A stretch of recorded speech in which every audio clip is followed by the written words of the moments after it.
তার বয়স ৬৯ বছর। দীর্ঘ এই জীবনে তিনি বাঁচিয়েছেন বহু রোগীর প্রাণ।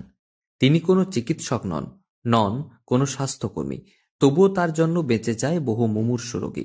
নতুন করে প্রাণ ফিরে পান মরণাপন্ন রোগীরা। মেদিনীপুরের এই বৃদ্ধ এখনো যুবকদের মতো। তার জীবদ্দশায় তিনি ১২৬ বার রক্তদান করেছেন। যুবক বয়স থেকেই তার হাতে খড়ি। ১৯৮১ সালে শুরু।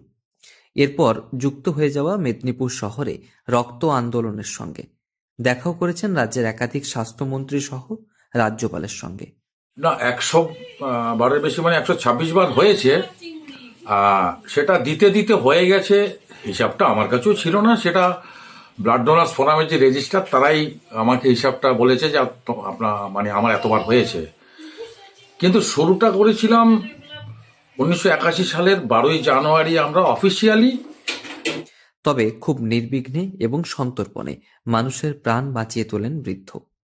তাকে আপাদমস্তক দেখলে মনে হবে সাধারণ একজন যুবক, তবে তার বয়স ৬৯ বছর। মেদিনীপুর শহরেরই বাসিন্দা তিনি। প্রতিদিন রক্ত নিয়ে তার কাজ, কখনো রক্তদান শিবিরে, কখনো ইন হাউস ইভেন্টে, আবার কখনো বিভিন্ন হাসপাতালে দৌড়ে গিয়ে রক্তদান করে বাঁচিয়ে তুলেছেন বহু মুমূর্ষু রোগীদের। এটাই এক প্রকার নেশা।